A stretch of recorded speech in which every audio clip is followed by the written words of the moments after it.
Welcome to All About Money on HKIBC. I'm Chloe Feng. Ever since Financial Secretary Michael Cheng suggested that Hong Kong needs to develop the so-called night economy, there has been intense debate on whether the idea is feasible or cost-effective, and how much benefit it will actually bring. Supporters believe the initiative can lift the slumping retail industry, but others argue that people's consumption habits have simply changed after 3 years of COVID. So tonight, let's dive deep into these questions as I'm joined by Michael Cheng from global advisory firm PwC. He is the consumer markets leader in Mainland China and Hong Kong. So Michael, it's great to have you today, and thank you for joining us. Thank you, Chloe. Nice to see you today. Actually, I know that in the press briefing earlier, you have already established your stance. You have the doubts on such measures' effectiveness in boosting the city's economy. Have your stance changed? Well, I don't think the stance has been changed to that extent because obviously it's not even a policy yet. It's just been discussion about the potential way to try to lift up the economy of Hong Kong, including retail. Obviously, if you look at the numbers, we had a very good first half of 2023, of which one can imagine is quite natural following the opening of the border in early 2023. But the figures, although show quite good improvement over the first 6 months, the second half may not be as good as one would expect it. There are a few reasons, obviously. If you look at the recent economy, including Hong Kong, China, and globally, is all kinds of uncertainties lying ahead of us. So that would actually deter a lot of people's way of spending and also consuming in the retail market. Let alone the so-called the price differential between Hong Kong and China has been widened, mainly because of the depreciation of renminbi, as well as the strength of the Hong Kong dollar. We have not got enough visitors coming from mainland, but we are actually having an outburst of our Hong Kong local people going out to Shenzhen to do some shopping. So that makes, I think, the government a little bit of a concern to what extent they can help to boost the economy of Hong Kong, including retail. So night economy has been discussed for, I would say, probably a few weeks. So nothing has really come out yet, but obviously one has to look at the so-called merits of this potential way to boost the retail in Hong Kong. But again, I'm an accountant. I just look at more on the so-called the numbers that really can help to generate the profitability of both retailers as well as the whole economy. And light economy is not something that we have not seen in the past. Obviously, when we have a very healthy and very good economy days, we don't really need to count so much on light economy. But nowadays, obviously, people are a little bit concerned of the day economy. So that's why they want to look into a little bit more different ways of boosting the whole economy by looking into the night economy. But again, if you look at Hong Kong as a city that has been so successful in the last decade, or even more than a decade, our citizens or our people have always been so industrious and hardworking. They always want to work as long as possible. But if the market or the so-called the business is not as good as they would like to have, the cost that they have to incur in order to sustain the so-called the opening of the store, including wages, rentals, and all the overheads, would definitely outweigh the revenue that they're going to get from the customer. So that's why if we want to do that kind of so-called stimulus, we have to really think a little bit more for them from the retailer's perspective to see whether that will workable. Yeah, especially when we're talking about night economy, then it's actually there's a whole supply chain for that as well. For example, in Shenzhen, let's say, when people finish work, they go to, for example, sometimes they work pretty late, and then they will go to maybe some restaurants to eat. And there's also, for example, some entertainment activities like karaoke. Yeah, so Hong Kong, then we also need to offer more stimulus for the operators to offer such services as well. But we're kind of like lacking manpower. If we issue another round of consumption voucher, for example, for those operators, would that help? Well, again, the so-called the night consumption voucher has been mentioned by a number of so-called specialists and politicians. But I still think we have to look at the reality of Hong Kong citizens' consumption behavior. If you look at what the consumption voucher has helped in the last 2 years, now 2 years, 2021 and 22, or even 23, we have seen a really big stimulus in 2022 when we were really in a very bad, difficult position, right? Because everyone is in lockdown and they were not able to get out, and everything you have to count on the so-called virtual way of doing shopping as well as eating our food and beverage. But now, since we are able to get out on a physical way, the consumption voucher obviously can help people to spend. But how much can the government give out? That's already a big question. Because if you look at the pattern, last year we had 10,000, this year we have 5,000. And the impact of the 5,000, because it's been divided into 2 phases, first in April and then now in the second one in July. April one has been a little bit better because it got 3,000, right? The second one in July will be 2,000. When I was wandering the shopping malls at weekends, I still couldn't see a lot of people around in the shopping area. So I would imagine the impact cannot be that high. So I would say consumption voucher can only be a little bit of a short-term impact rather than a bit longer. And doing night economy together with consumption voucher one has to really work out again a little bit more of a longer-term benefit to everyone. Now, there's another discussion point regarding the licensing issues as well. Actually, Hong Kong in the past had sort of a crackdown on the food stallers, for example. That now, if we start, managing those kind of licenses for those food stalls, for example, do you think it would help?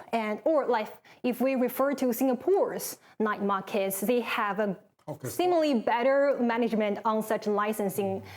Do you think this could help? Should we focus on that now? Well, as you again look back to the history of Hong Kong, right?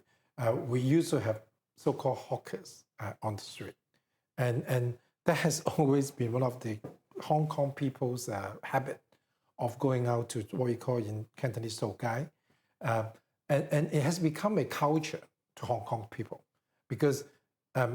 When you don't need to really dress up and try to go to some fancy restaurant, right? You can still really eat some good food on the street. So that has always been one of our Hong Kong special attraction to even tourists, because you may find our food are so good that tourists would like to come to Hong Kong to taste it. But to what extent we can still allow hawkers on the street? That has not been the government policy in the last 10 years. So if they change it all of a sudden and allow all these people to be on the street, would that be helpful to that extent that the volume as well as the amount of money they're going to be spent can be that substantial to have such a big impact? I wonder.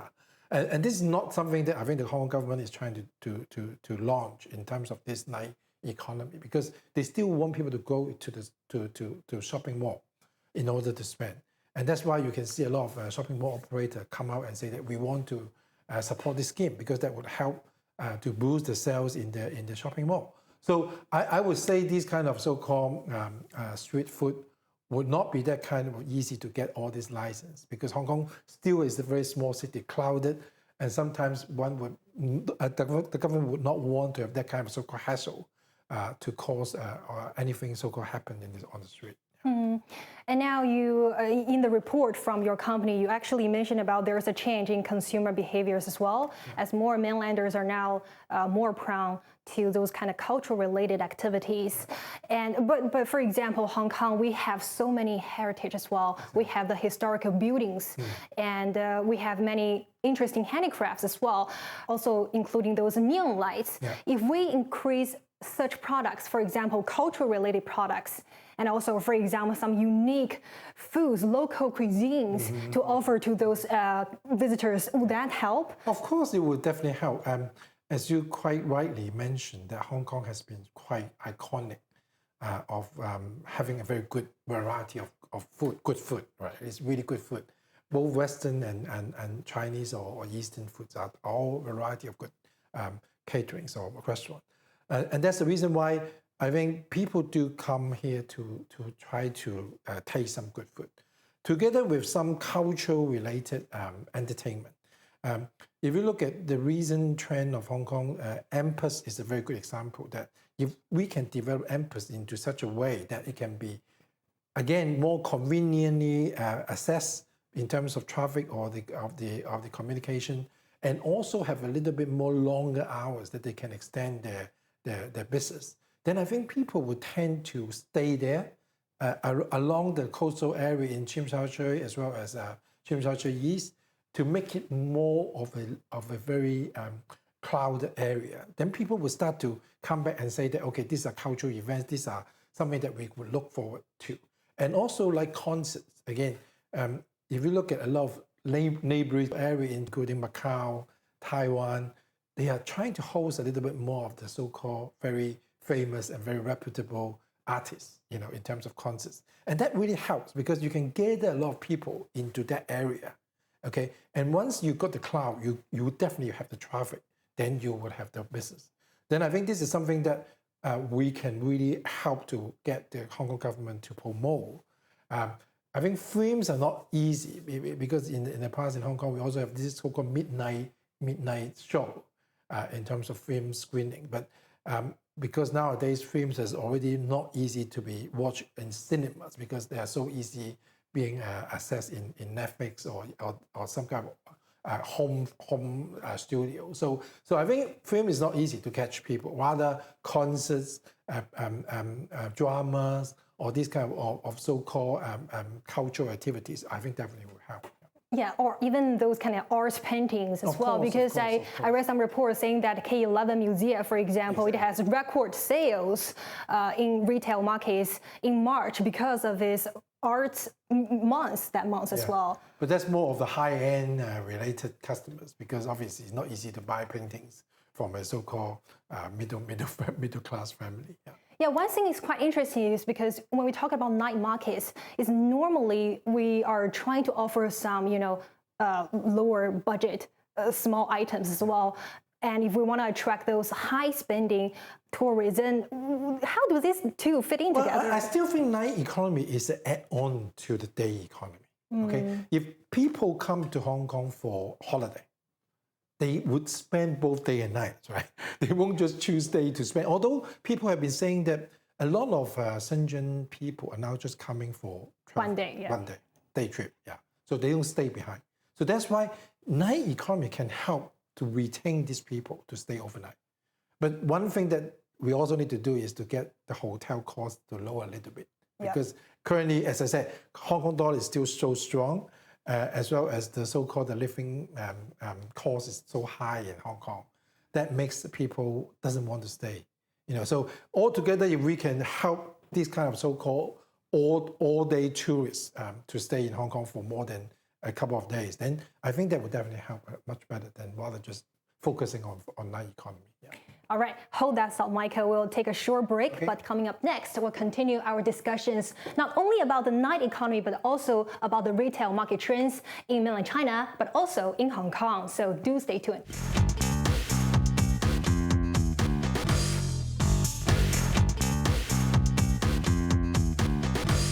Welcome back to All About Money on HKIBC. I'm Chloe Feng. Joining us today is Michael Cheng, Mainland China and Hong Kong consumer markets leader at global advisory firm PwC, to analyze the city's night markets as well as the latest retail trends. So, Michael, it's great to have you today. Let's continue our discussion on the night economy because maybe not only about night economy, but also about different kind of markets and also tourists from different kind of regions. We're seeing more tourists from Southeast Asian regions. So do you see any differences between the consumer patterns in Southeast Asian markets and also in Mainland China? So how do we also cater to other markets, tourists, for example, those from Southeast Asia? Well, I think all in all, over the last 10 years, Hong Kong has been benefiting from the influx of mainland tourists. The reason, and it's not just Hong Kong, it's global, okay? The global retail market has been really benefiting from the good consumption pattern of the mainland tourists. So obviously, if you look at the way that they consume abroad, they would look at or more focus on the luxury goods, right? because to them, they would like to buy something that they can retain value. Because Chinese is also very, what we say is very economical, or trying to be a little bit more practical. They would like to buy things that people would like to talk about. So brands, like including all these handbags, watches, and jewelry, are the major items that they would like to consume. And also, if you look at Europe and US, when they go there, they would have the tax refund, right, because of the VAT. And also, when renminbi was having a good trend, the strength of the renminbi is able to generate so-called the lower cost for them to buy in Europe. But in Hong Kong, we still have this price differential between Hong Kong and China, okay? Because Hong Kong is a tax-free city, no VAT, no import duties.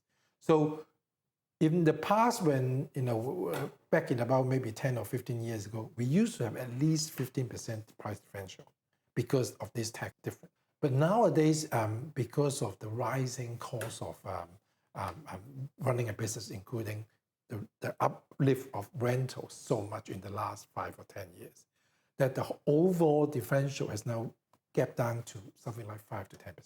Okay, so if we include that, the mainland tourists, when they come over, and together with hotel accommodation and also food costs, they might see this 5% as not much, right? So to that extent, they would still come, but they would not come that often. Okay, so that's the reason why we have been seeing a little bit of the so-called downside from the mainland tourists in terms of coming to Hong Kong to buy all these luxury goods.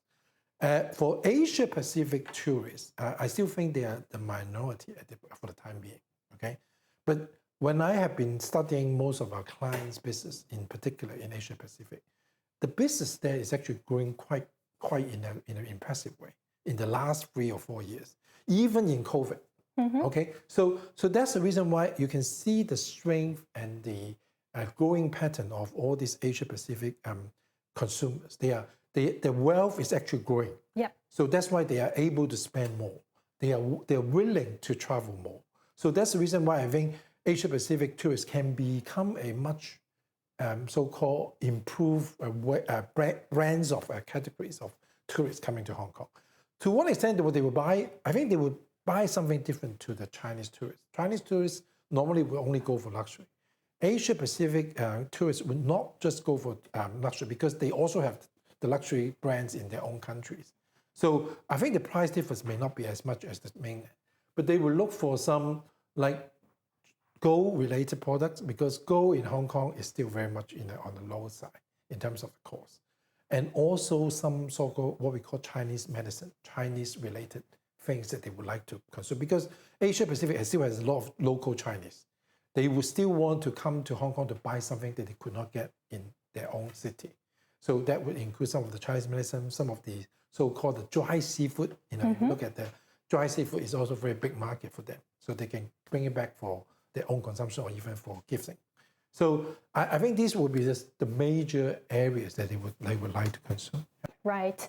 And speaking of a Chinese market, what are the latest trends you have observed from the Chinese retail markets, and especially for the youngsters, this group of people, also about the Gen Z economy? Now we have the high unemployment rate for the youth in China. How would that also affect the overall retail markets in China and Hong Kong? Well, again, this youth unemployment rate has been a surprise to everyone.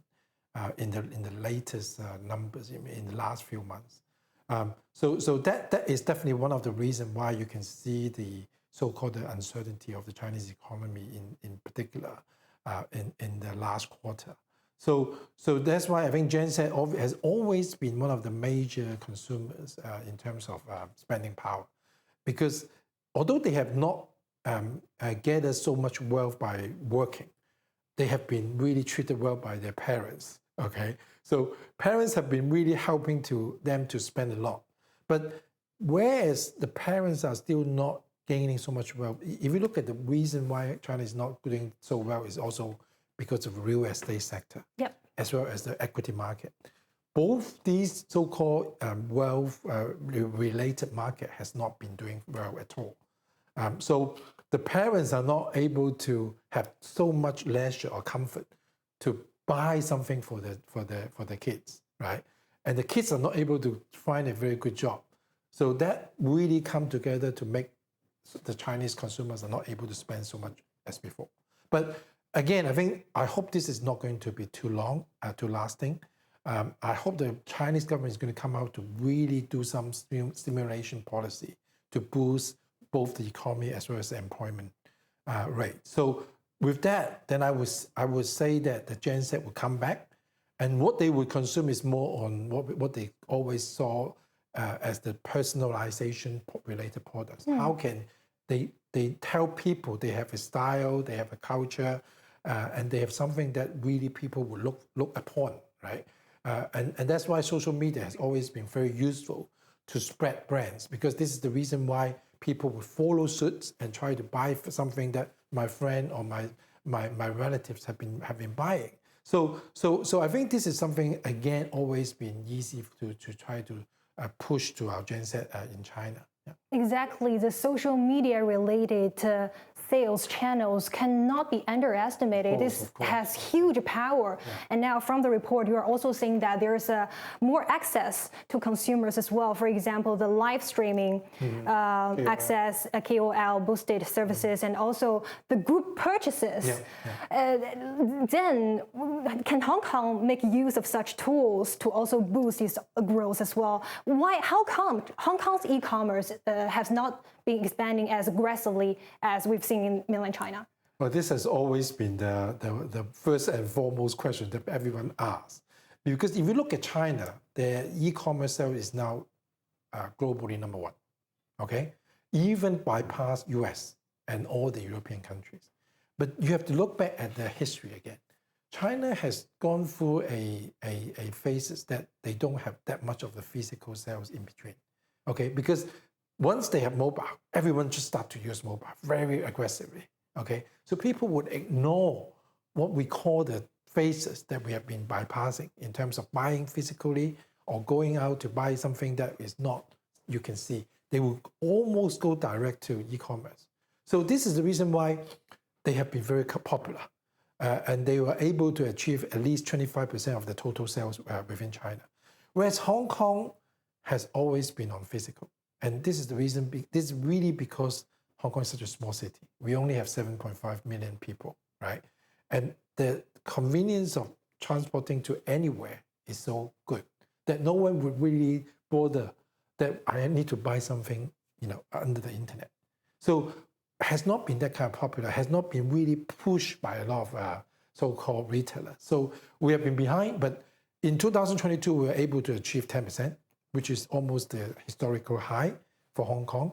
Although if you look at 2023, we have dropped down to only 7% already, mainly for obvious reason that we are now out of COVID. People can really go out to do physical purchases and also to eat and play physically. So that's why this is bound to happen. But again, I think always I urge my client to look at their retail sales trend of both in online and offline, so that they can really blend together to make it more effective. Yeah. Last question before we go. If you could offer some suggestions for Hong Kong retailers, what would be the keys for them to win over those mainland tourists' heart, to be successful in delivering their products into those customers? I think if you look at some of the Hong Kong brands who have been really successful in China, it's not that many, okay?